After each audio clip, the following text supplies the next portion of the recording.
Welcome to Paranormal Palace Radio, where truth equals reality, and truth is often stranger than fiction.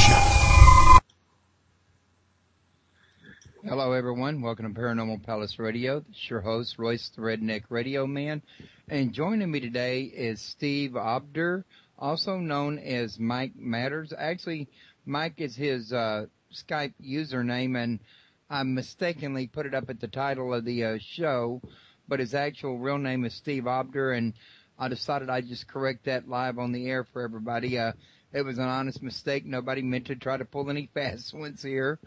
But Mike has had an incident occur where he has seen what he's not really sure what it is. Is it a apparition, a demon, the devil himself, or what?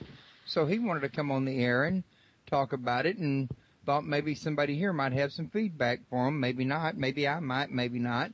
But hey, it's always information to share. So Mike, how you doing today? Well, I'm doing, well, I'd have to say terrible. Okay, but should I just say Steve since that's the right name? Yeah. Okay, let's go with that then. I apologize for that.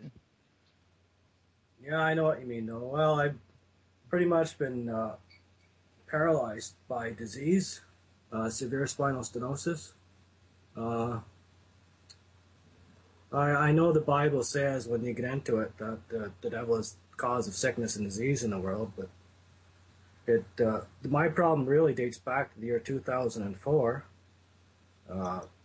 Just a regular kind of, life was just going on. And one day, my landlord had come in from Sault Ste. Marie, Ontario, out at the mall there, and I lived in, this is about 40 kilometers into the country where I live. And so, like, the Sault Ste. Marie was a day trip city. My landlord had came back from the Soviet day at the mall, and just a strange look on her face, and it was like describing this problem of strange people that were following her around the mall in the city. And I thought then, why is she so concerned? And all of a sudden, there was this strange look come over her face, and her eyes bulged, and she just kind of looked away and said, as the phone rang, and ring, and she, don't answer that. And I'm like, well, what do you mean? Like, don't answer that. And I'm like, how could you be warning me not to answer a phone call? I mean, like, what's the worst going to happen? Somebody's going to say hello. But I mean, she picked that phone up, and it was just a busy signal, like bop, bop, bop, bop, and a hang up. So that doesn't seem like much now. But anyway, in a few days from that, I had to go into town to the bank. Now, this is a different town. It's called Bruce Mines, Ontario. So I went into this town, and I was, right before I was going out the door that morning, I shoved some coins in my pocket. I was going out for a coffee, too. And I'd shoved these dollar coins in my pocket. So anyway, I got into the town, about 20 kilometers from where I live, Bruce Mines. I walked into a diner, and the diner was empty. It was fairly early in the morning. And there was just one table that had an empty table where somebody had a beer and looked like a video cassette sitting there. So I sat down at the table before that. The room was really, really silent. And all of a sudden, somebody walked in. It was just the presence, like of this masculine being or whatever. And person, at first, it just seemed like a person. But, somebody to be aware of.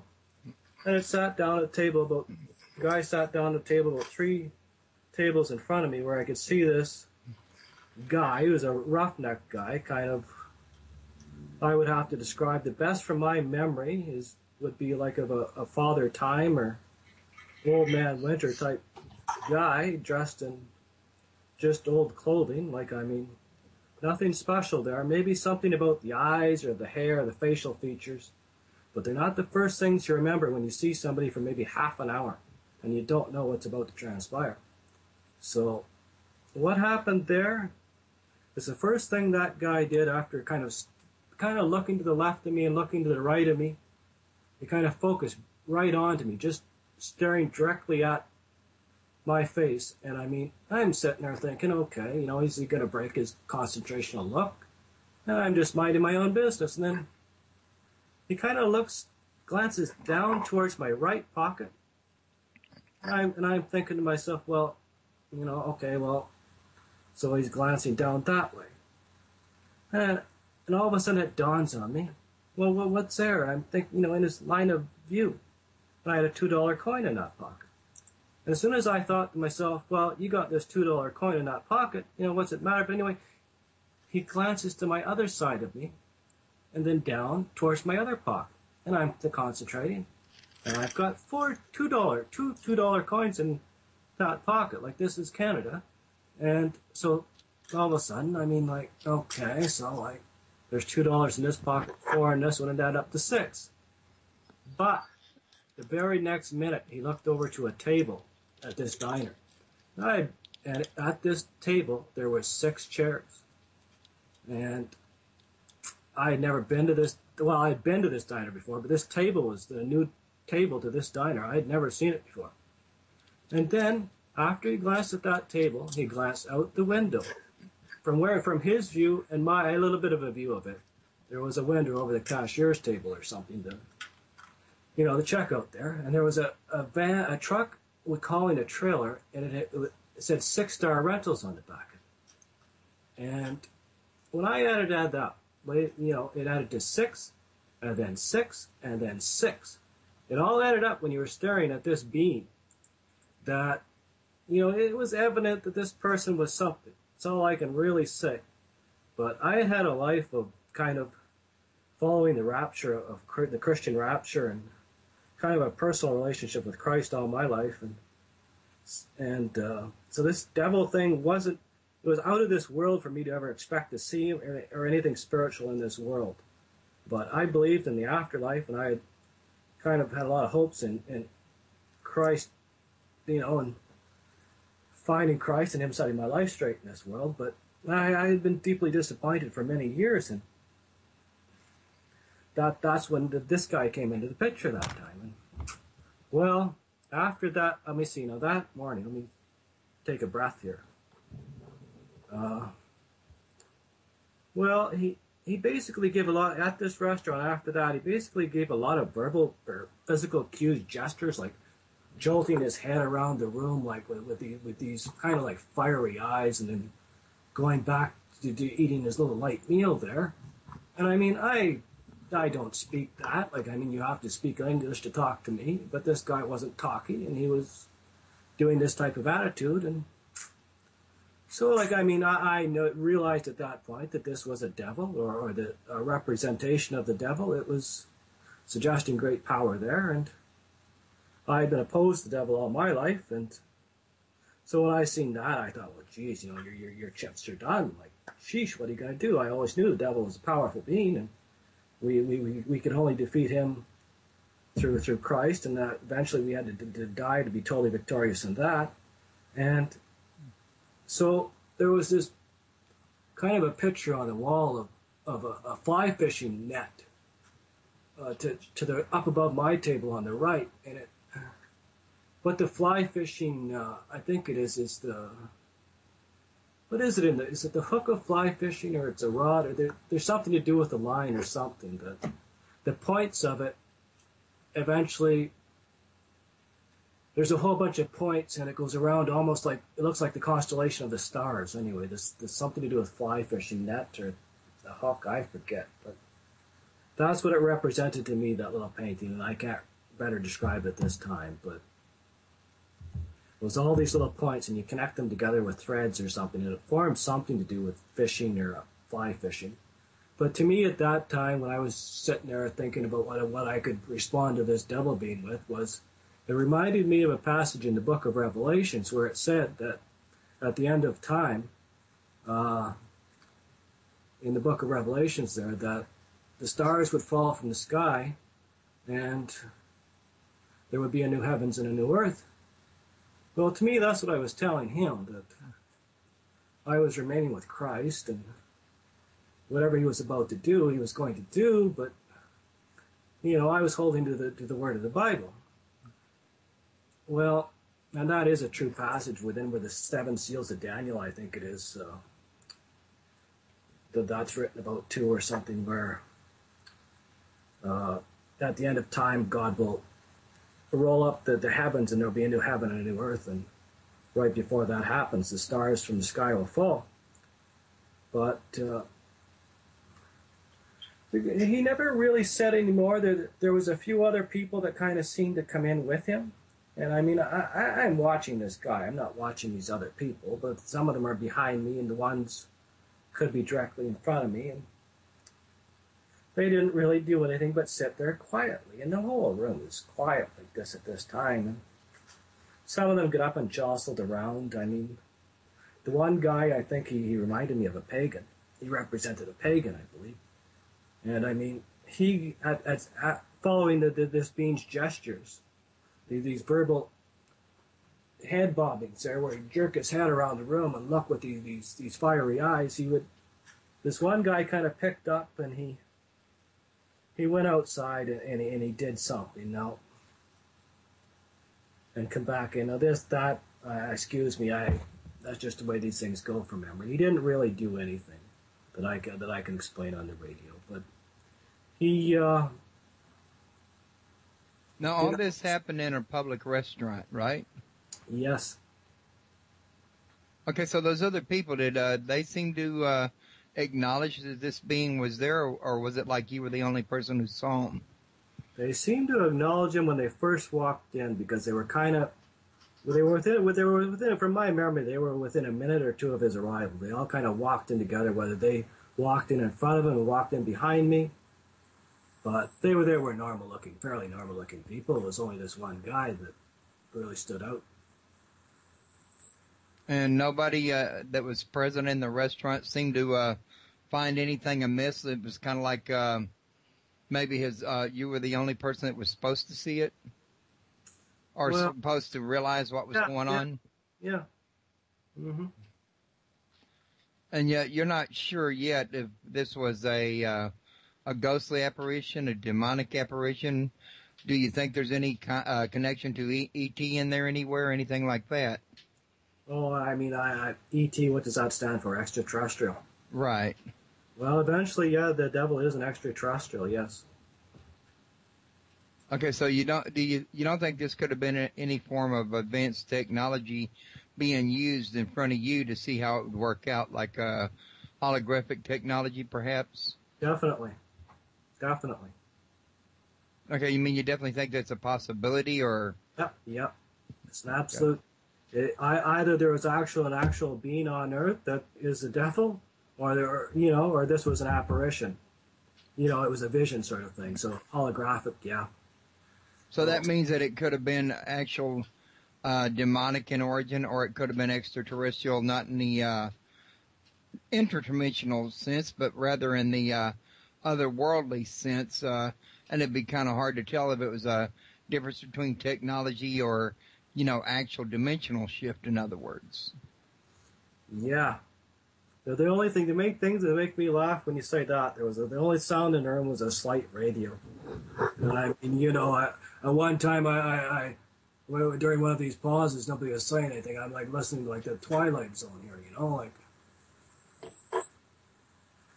the radio was playing, and you got all these like this being in front of you doing this weird stuff. I see. Well, I want to also mention to people that are listening at other locations than my website that the call-in number is 832-632-7904 if you want to call in and ask questions. And let me type that in the chat room for people that are listening and chatting at the same time. So if one of them want to call, they can. Make it easy for everybody not to have to try to remember what I just said. Also, the web address here is www.paranormalpalace.com for anybody that wants to come catch the show live and have access to the number written down in front of you and join the chat room. We're more than welcome to have you here. And I've also got a couple of links that Mike has shared with me to share with y'all. One of these is to his CNN report. And on this CNN report, he has a video of him walking across the room that shows that his condition that he's got. Now, Mike, if I understand correctly, you weren't born with this condition, were you? No, I was fairly physically fine.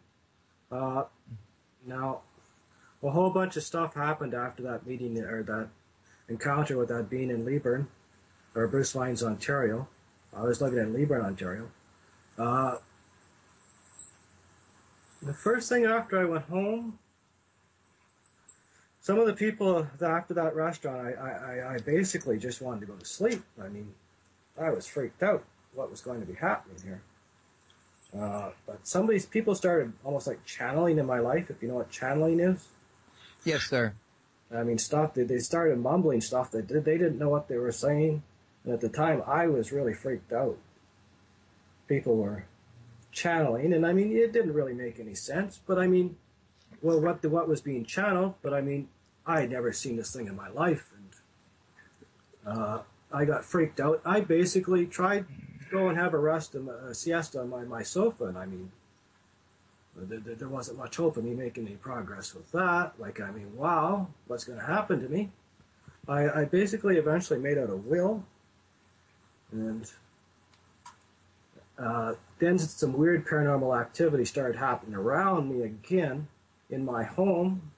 I can't really say the time frame of what happened first when I just get talking like this, but to do with my will was on the end of my room in a bookcase.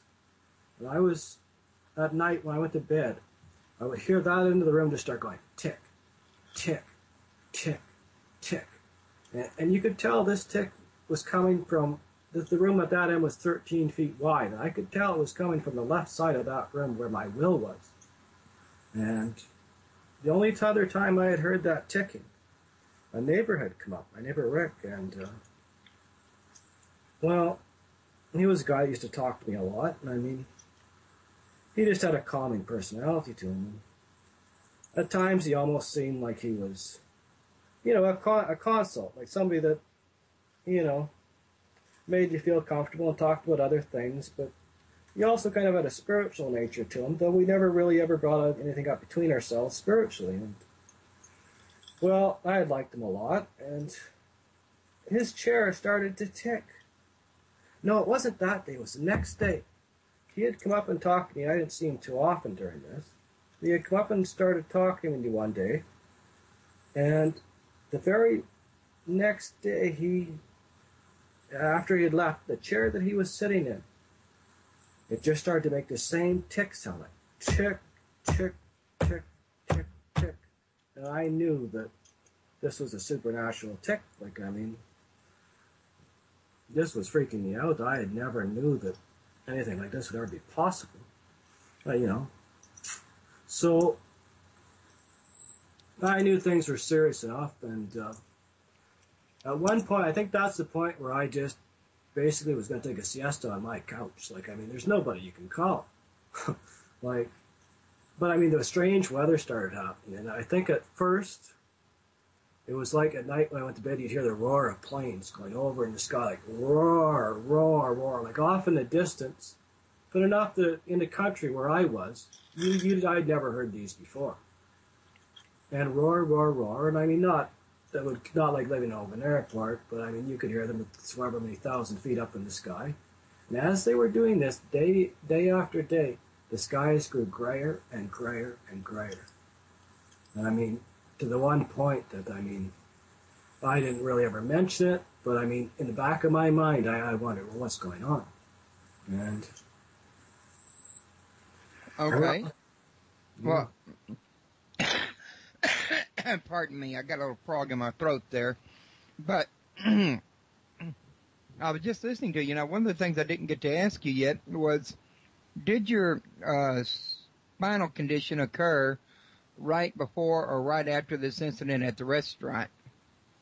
4 years after. 4 years after. Was there anything happened between the restaurant incident and your condition that kind of, might indicate that there was a link between them? There wasn't. So you don't know if the two are connected or not, then? Oh, I do, yes. This has definitely been caused by the devil. I mean, he had threatened me.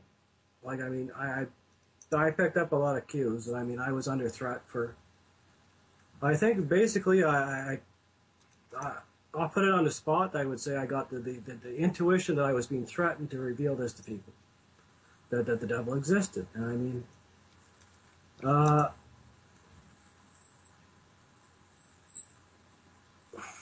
Okay, go ahead and try to describe what you.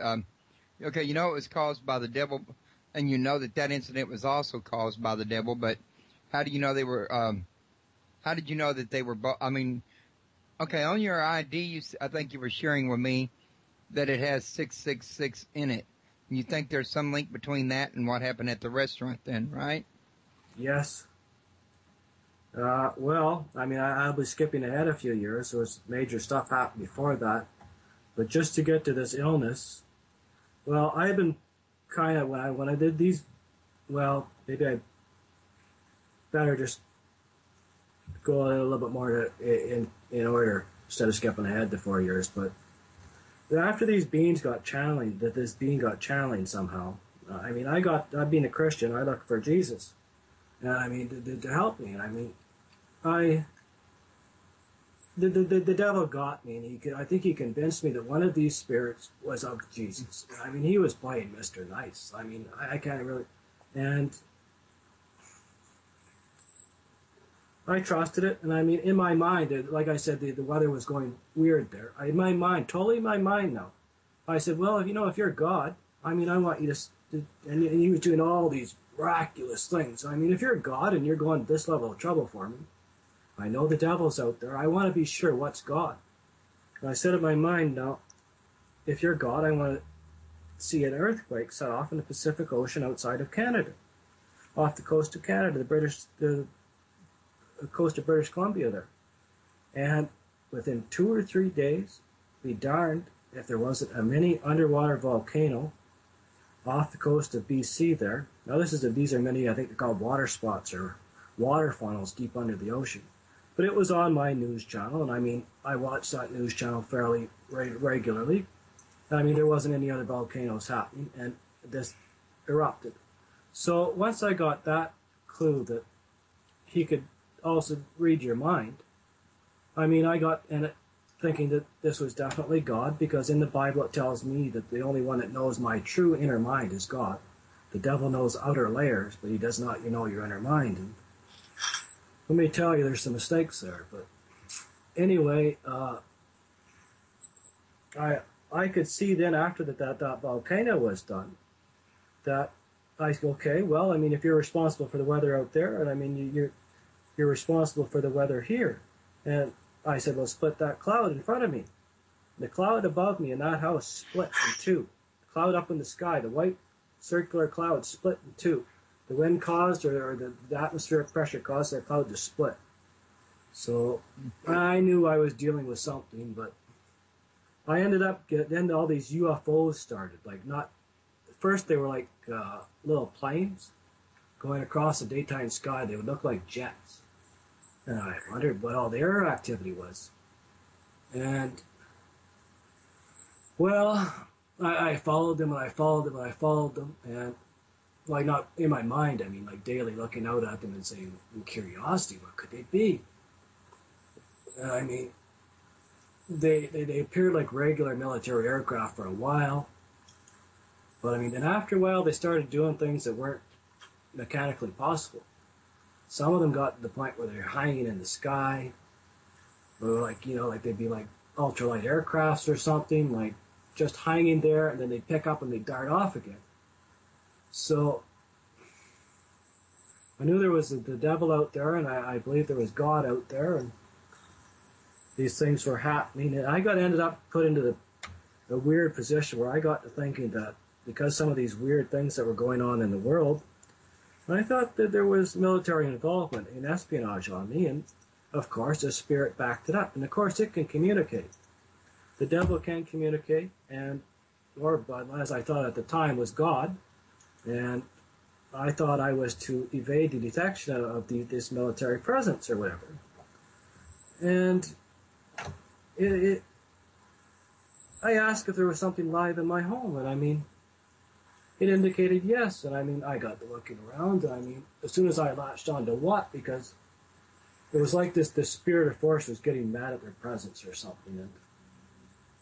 And I wanted to evade the things that were going on because to the military, because I mean I didn't know. You know, we military and the astral world has always been separate. So, and especially due to religion and the problems within, that they stay separate. But anyway, I got to thinking these cameras were on me all the time. I mean, from my tiny military cameras inside of my television sets, to my alarm clocks, to you name it. I mean, satellite photography from outside, possibly from these military aircraft that were going over. So I got to be quite paranoid, and dangerously. And I lived in a delusion like that but I estimate it could have been upwards to 2 years. And I was trying to prevent, and I believe this surveillance was so good as, is it Hercules or what aircraft it is, the military's BAWAC there that can eavesdrop from the sky on civilians, just with its hardware on board these military aircraft. And I mean, there were some strange things happening. Anyway, I bought it. The bad thing is it's against my personality. I'd never experienced that sort of thing in my life before, but I bought it. And it screwed me for about 2 years. I was brought to the brink of death, actually. And there just wasn't any way out of it. I thought the rapture was going to come. My way out was either suicide or the rapture, the second coming of Christ. And I was going to hold on for that to happen. But towards the end of the 2 years, I got to thinking, well, you know, this is a bit ridiculous. Obviously, that I was trying to evade their even detection. Like, it's pretty hard to act around your house, if you know what I mean. Like, you grab your coffee cup a certain way, you drink, you have your patterns of behavior. Right. These professional people can detect that. You're trying to evade them after 2 years. So I said, well, you know, like, this is ridiculous. And it started to dawn on me, oh my God, you know, it's been the devil or something. So I totally just blanked all that stuff in my mind and came back to what I knew as reality, and I seen the danger I was in and all the things I had done during this time outside of my home. And I mean, I thought, well, you know, that's dangerous enough for me, knowing he's got the weather and all this stuff. And I decided to move to the city where it was a little bit safer for me.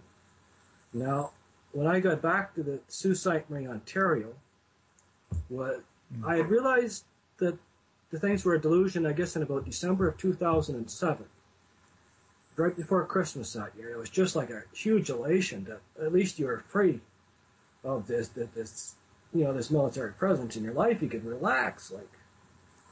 And so I decided to move, and I got my things together, and I found a place in the city, Sault Ste. Marie, and by the time I got moved to here, in July of 2008, 2 weeks before my move-in date, my family got a call that my young niece of 20 years old, Erica Saunders, had died suddenly, and there was the funeral. I was a walking pallbearer in that funeral. And sounds like it was 2 months a very rough period. 2 months after that, that's when 2 weeks after I was a walking pallbearer in her funeral, I got this 666 license in the mail. Because after you move, you fill out for a new license. Well, I got this 666 license in the mail 2 weeks after being a walking pallbearer in her funeral. And 2 months after that, I come down with the symptoms of severe spinal stenosis. And I could not walk around the block that year. And, well,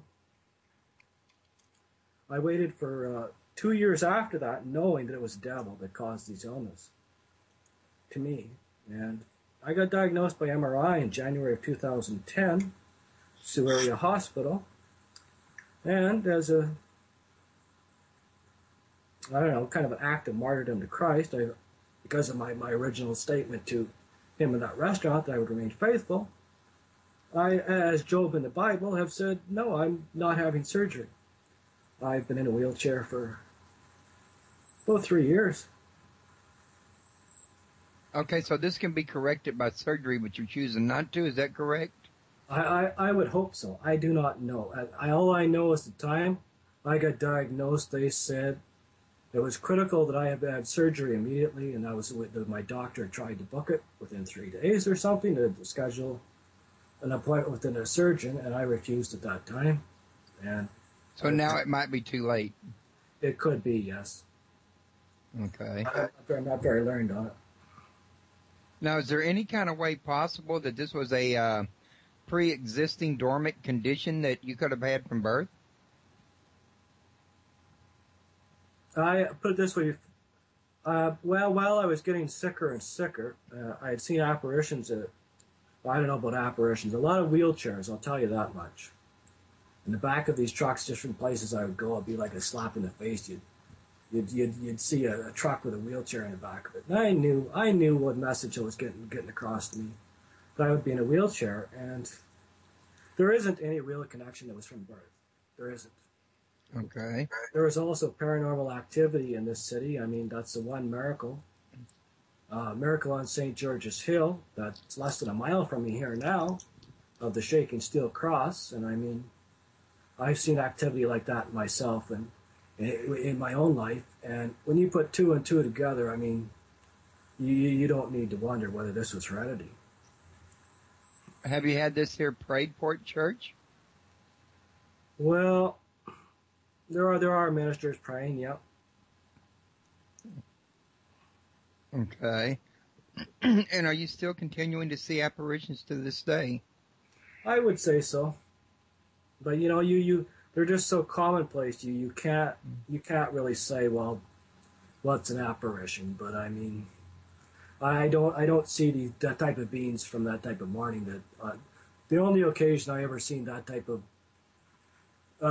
activity that I described at that restaurant was once, really, to my recent memory. But there's always something, you know. But ever since that happened, it seems like something's, shall we say, attached to you, for want of a better word. Yeah. And how often do you see apparitions of one form or another? Well, I don't get out a lot anymore because I'm in a wheelchair, and I can't get a scooter to get out, you know, to get out into the city. So I'm around the house a lot. I go for a ride sometimes in a car, but I mean, you know, I can't really walk through a restaurant or a mall or anything like that because by the time you get the chair out, by the time I got the wheelchair out of a car and try to get into a place, there'd be nothing really I could do. So I don't really go out to places like that. I'm a shut-in, but...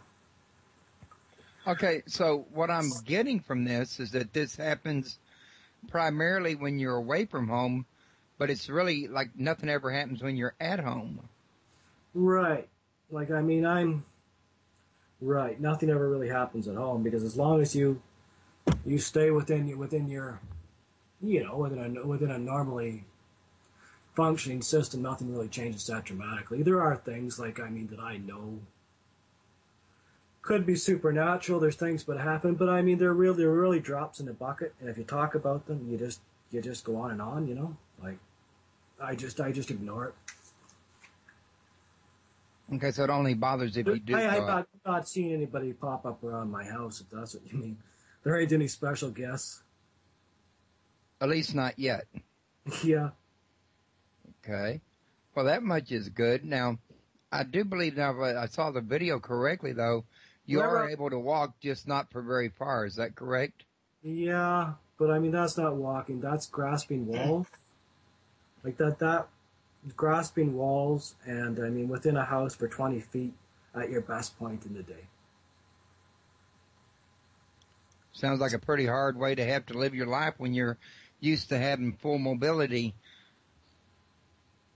Have you, I mean, I'm trying to think of how I want to put it. I mean, because, I mean, it sounds like such a strange occurrence. I mean, for most people that I've talked to,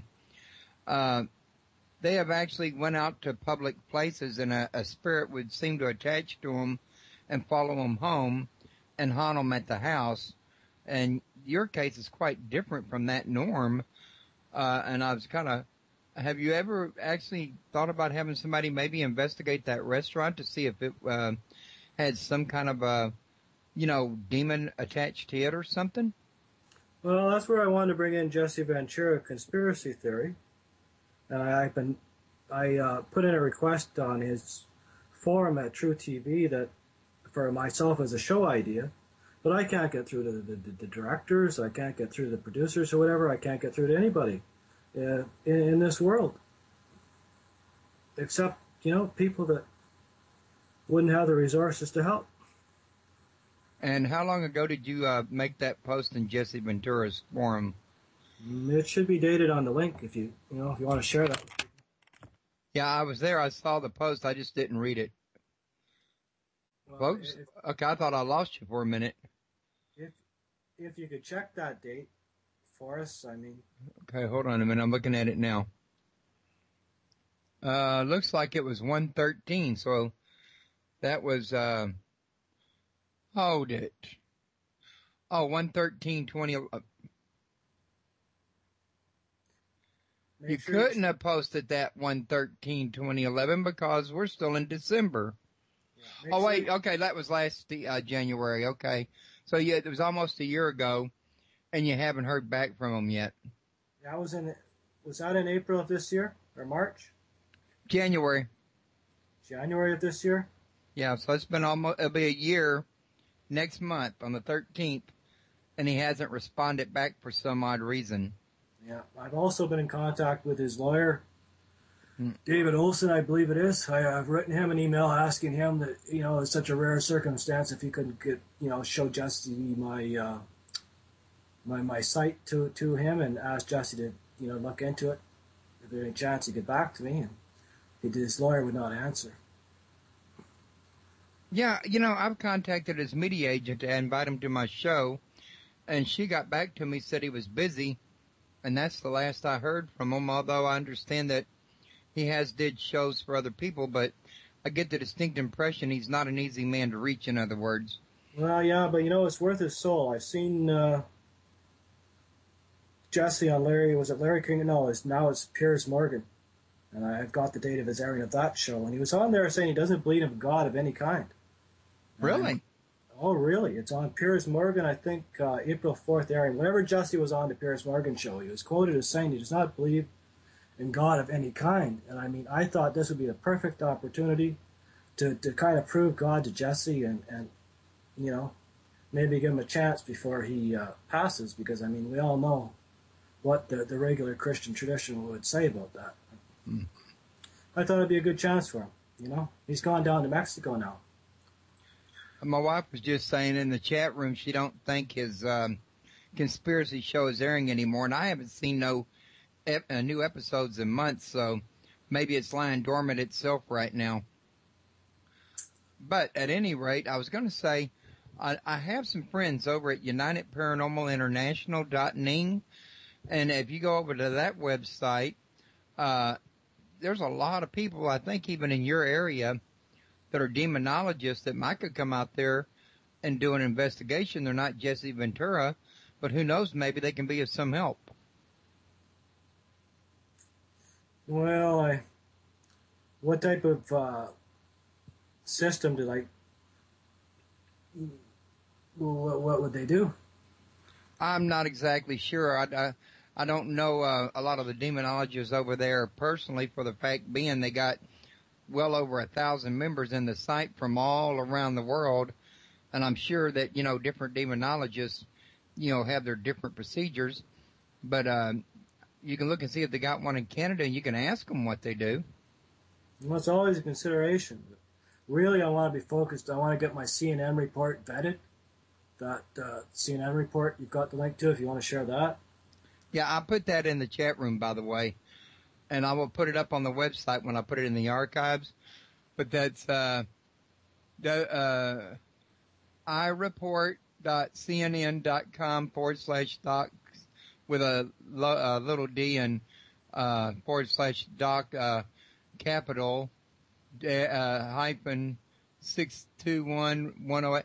So I don't usually read out those kind of complex URLs because most people don't remember them. I find it easier just to post it so they can click on it. You know what I mean? Yeah, but there's a lot of useful information there. Yeah, there is a lot of information there, and CNN's a pretty big site. What do you mean by vetted? Well, that just means when the producers at CNN go over the report you've made, they contact you and they make sure you are who you are. And they consider, I guess, sending a journalist or something. Okay, so you expect to hear from them. Once they get it vetted, they could put that on the air at CNN. After that's vetted, that could be on CNN. Okay.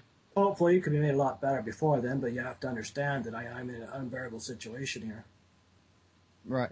Do you think them coming out and maybe even Jesse Ventura coming out will help alleviate what you're experiencing in any way, shape, or form? Well, yeah, obviously. I mean, I'm getting down on people, and I mean, any contact with somebody in the media type world is good for me. Like, I mean, and what it would help do is gather together some of these facts and put it forward for people. I mean, it will help people of the world too, because I mean, you see some of these bigger things that I got out that eventually it's my case that people, I've seen God and I've seen the devil, and obviously I know God exists, right? So, well, we all know that God's basically, the Christian God Jehovah has turned his face from us essentially. And then he offered us the olive branch back to him through Christ. And the more people in the world get to know that it's a reality that we need salvation to the best of our understanding. That's good for people around the world, and it's also good for people around the world to know that they should be treating the weather, the elements of the weather, as if it were a cold-blooded murderer. If you recall the people from Joplin, Missouri this year that disappeared due to them tornadoes. Yeah, I read about that. That was a satanic act, and it was deliberate. And it was deliberate, and there's many more of these attacks going around across the globe. But I mean, that one in Joplin, where when they rebuild that city that's devastated now, if they could rebuild that with tornado-proof homes or rooms, legislate that, there'll become a time in the future when then people will be able to withstand them storms. And I mean, it is evil. It is. That's murder. Okay. Now, where can people reach you at if they want to ask you more questions or comment or offer advice or even try to help? Yeah.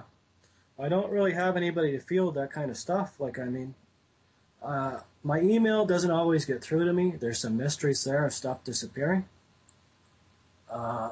I've been trying to I've been in email my Prime Minister here in Canada, Prime Minister Stephen Harper, his office, and since spring, and nobody from his office has gotten back to me through my emails. I've written approximately more than 19 to the Prime Minister's office in Canada, and his office, I called a voice to them within the last couple of months, 2 calls. The one guy named John, from email correspondence at his office, tells me that there's no traces of my emails to them on their system.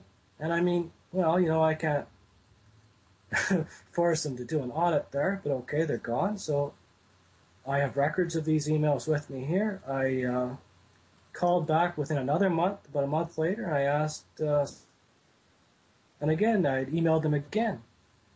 And they still said, well, there ain't any emails on your system, Stephen. Or on our system, Stephen. And I mean, that's as far as I've gotten with that, because I mean, the Prime Minister's office is difficult to talk with people. They would not give me another email where I could email them into a more secure email. They would not give me a more direct phone number where I could contact them. And I mean, I've asked my Prime Minister, Stephen Harper, for some extra health benefits while I'm waiting here. Maybe, but myself, personally, my emails are disappearing. I suspect, I don't know, but I don't get a lot of replies from people. And to me, you could try emailing me at that email address, I am at hotmail.ca. possibly people could forward things through yourself at the show here, and you can get a hold of me on Skype, or what's my Skype name? Old World Orders at hotmail.com or .ca. My Skype, I'd be welcome to put people on Skype, but or mailing to me at Stephen. You could mail me a letter at Stephen Odber, 561 John Street, Sault Ste. Marie, Ontario, P6C3K6. All right, that sounds good to me. I was going to mention we've been on here for about 45 minutes. The usual show's about an hour for me, unless I kind of, prearrange it for longer because I do other things as well as my show. So I was going to mention to you, if you got anything that I haven't thought to cover, why don't you go ahead and mention it now? Well, remember, I have seen the elements of the weather right in front of my face, the wind, lightning storms, thunder. I've seen demons possess people at times. I mean, I don't want to get into that because it's a terrible, nobody's really got the facts on it. But I would call it demons coming over people at times. And once I seen one, to my description, caused a lightning bolt to rain from the sky. And I mean, this was a family member, and I mean, they just seemed to blank out for a second and slap their face, their forearm at the window with a finger, saying peace, and a lightning bolt dropped from the sky. And boom, like just orange right low to the ground, like I mean heavy, heavy stuff. So I have seen the weather, and the biggest thing is that people can learn to get to the danger spots of the weather in the world and prepare against them as if it was a cold-blooded murder. Because I know you can't really beat this type of force, but it does seem to behave on a scientific model. Like, I mean, if you build a tornado-proof room, well, it ain't going to up you into a hurricane. You're going to be safe. But, you know what I mean? And any contacts that I can be gotten to with religious leaders, I mean, obviously, there's some trouble in the religious community in the world. I can't seem to reach anyone that is willing to accept that the Bible is true. You mean you can't reach anybody in the church that's willing to accept that? Basically, like we've all had our Bibles on our coffee tables, and I mean, it's odd, but I mean, when you actually tell these people that some of these things are true and the devil, and I mean, you're not the first on their calling card, and I mean, the churches are in rough shape. I mean, there's not a lot that they would do, but I mean, international religious leaders, the people that could go out to where the disasters of the world are and possibly put forth their efforts, their godly efforts, and maybe where the UNICEF communities are, all these works are around the globe that people are trying to help the disaster victims, and people that can understand God and the system and the Bible of Satan for us and all people of the world, then I mean they could probably better help these people, because the Christian community still does not realize that this is not their God. I mean, they're teetering back and forth. It's God, no, it's Satan. No, it's God, no, it's Satan. I mean, as long as they think it's God, they think these things happening are the act and will of God.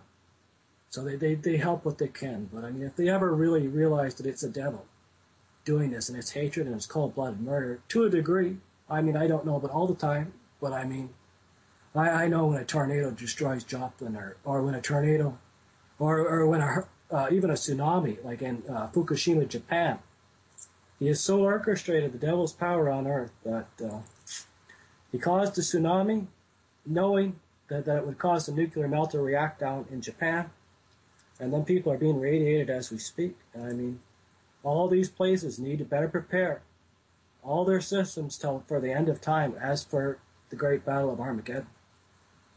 All right. Now, most churches I've been into, they will tell you that the Bible is the inspired, infallible Word of God, and they'll even quote the Apostle Paul speaking to Timothy on that, and yet you say they don't think the Bible is true.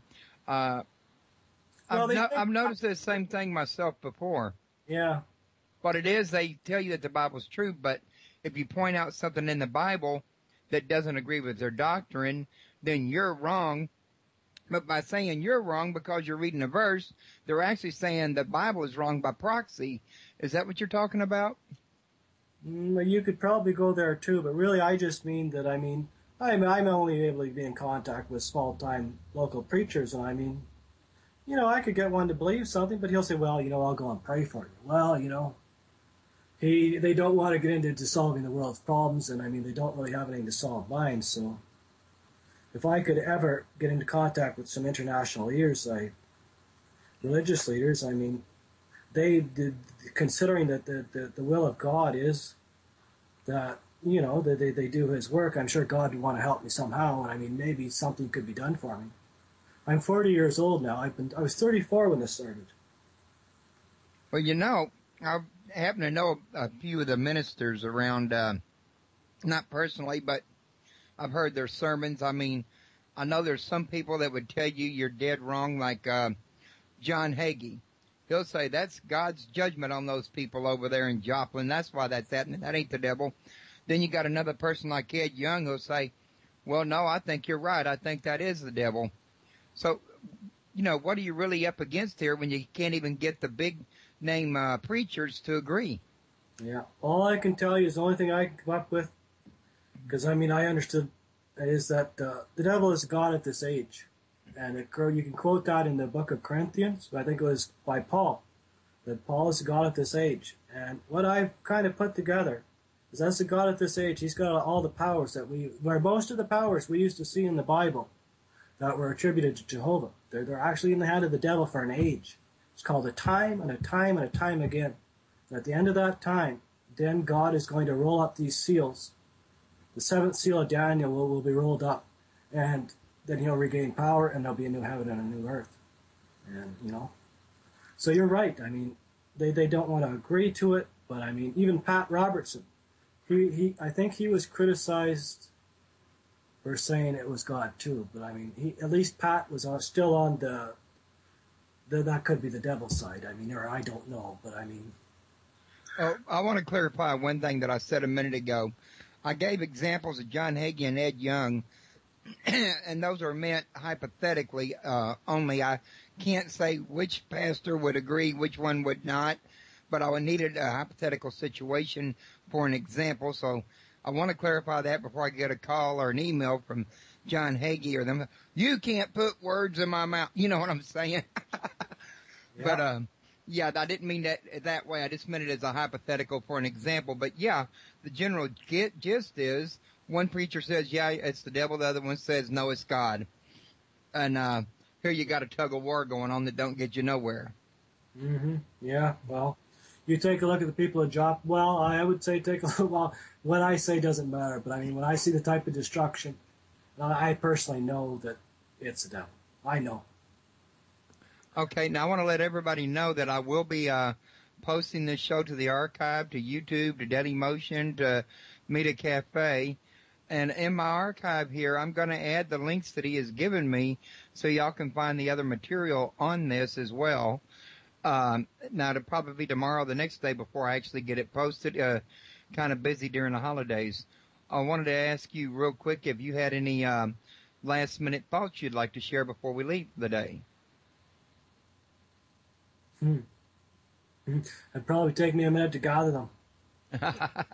The license, if you see it, it does have my name on it, my picture, the date it was issued.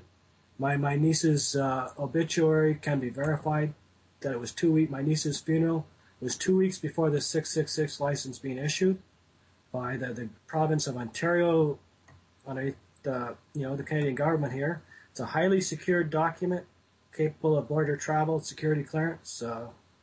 It's one of them under the new agreements, and the only other thing is the condition is so severe.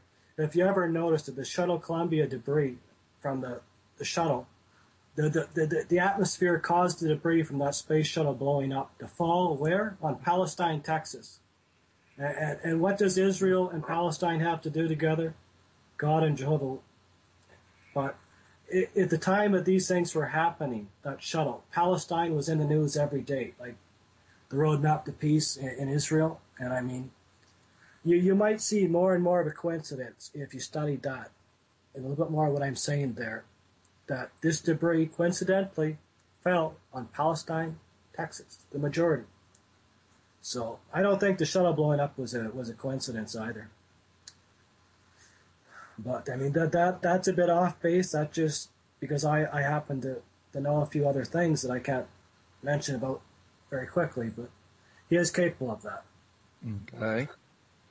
And I want to also thank all the people who joined in and listened. If you didn't do nothing but listen, that's still participation, and I couldn't have a show without you any more than I could have a show without my guests. I want to make sure I invite everybody to come back again. Before I invite everybody to come back again, I want to also mention that I've decided to take this coming Tuesday off and not have a show. I really had promised it to somebody who wasn't able to make it, and rather than try to fill it at the last minute or do a solo, since my wife's birthday is tomorrow, I decided I'd just take this Tuesday off and have some extra family time during the holiday. But I will be back this coming Saturday, which is what I was leading up to, for y'all to return. And my guest is going to be Nigel Kerner. And, he wants to talk about, and man shall walk as a machine. And he's talking about the nanotechnology that's going into human beings nowadays, and the fact that some scientists are trying to find a way to actually transfer human consciousness into an android or an automatron. And although they haven't been able to do this yet, and he's not even certain, and I think they're really shooting at a wild dream myself. There's other ramifications about playing God here in a situation like that. And Nigel wants to come and tell everybody what he thinks about it. And it should be a fantastic show, so I invite everybody to come. Steve, I'm sorry. It's been a pleasure talking to you. Very interesting story you got going on there. If I should get some feedback, I'll make sure I share it with you. And if I do ever get a hold of anybody in the kind of position you're mentioning, I'll share the information with them in case they want to get a hold of you. Okay, thanks, Roy. Okay, I want to thank you very much. And with that, I'm going to go ahead and wrap this show today. And I'm going to tend to the family and tend to our dinner today. Thank you very much, Mike. You have a good one.